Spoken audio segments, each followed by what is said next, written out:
Radio Oxford with some news of some extraordinary research by Oxford scientists, which has been paid for by the British Heart Foundation. It's looking at the moment your heartbeats for the very first time. And the work that has been carried out has given us a much greater understanding of how our hearts were formed when we were an embryo that was just 3 weeks old. So as I say, this research is looking at the moment, the very moment your heart beats for the very first time.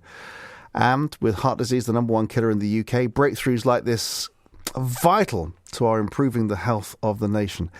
And Professor Shankar Srinivas is from the University of Oxford, the co-lead on this research, which has just been published. I'm delighted that he's now opposite me now. I can't believe. Pleasure. This is amazing because you've looked at the moment the heartbeats for the very first time, which is staggering in itself and something that we're not privy to.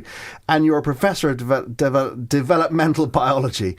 You've got to admit this is a pretty magical moment. Absolutely. No, I mean, of course, your heart is what keeps you going throughout your life. And, we take it as granted. You're the pulse of your being, in a sense, and pumps life blood around you. There's a lot of poetry around it. But obviously, it's, it's tremendously an important organ. Someone who's a scientist talking poetry? Really?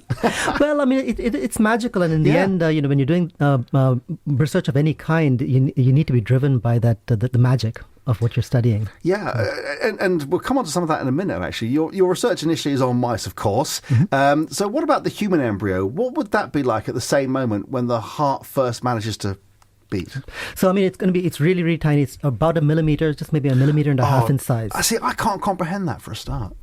So, it's hard amazing. to visualize. And it's actually, even though it's already small, it's already started to have structure. It has what will form the heart. It's starting to lay down what will become the brain. It's again, it really blows your mind away in a sense. But at these stages, the embryo is a flat sheet and made of 3 layers, and the heart actually starts out ahead of or in front of your brain or what is going to form your brain, and then later in the course of development, the embryo folds into roughly tubular structure, and it undergoes all these magical transformations, which actually bring the heart to the position that we're more used to, slightly lower down in our body compared to the brain. So when you talk about your head ruling your heart, and yet at this process, they are next to each other. They're next to each other, and in one sense, in front. I mean, the heart comes first during embryogenesis. It's the first organ, arguably, to form, and it's in front of the brain at the beginning.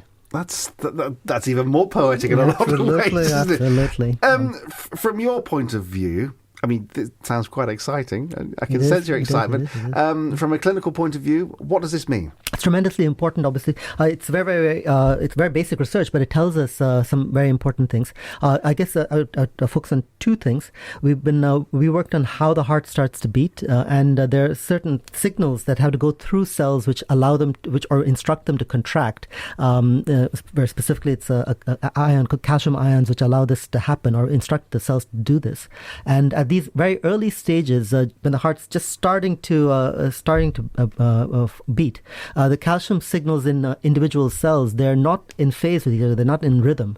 They're not beating to the same tune. And very rapidly, over a course of an hour, they start to synchronize, and that's actually crucial. I mean, your heart has to beat in a rhythmic manner for it to function.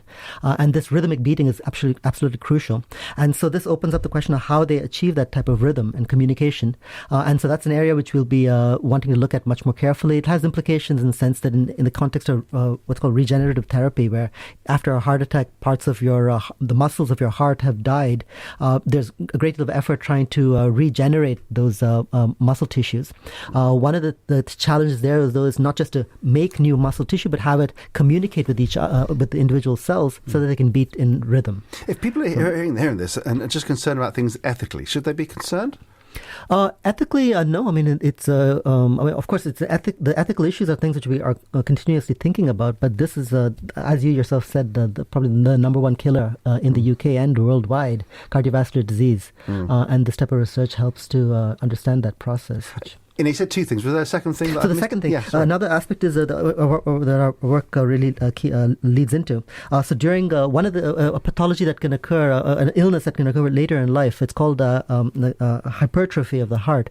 It basically means that the muscles grow more. You get more muscle cells in the heart than, and this can actually be a bad thing. Normally, when you're bodybuilding, more muscle is good, but having too much muscle in the heart is bad.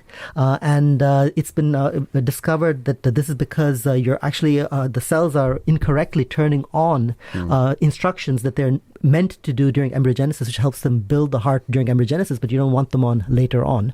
And so we've found that actually the calcium signals that I mentioned are part of the process that turns on this program.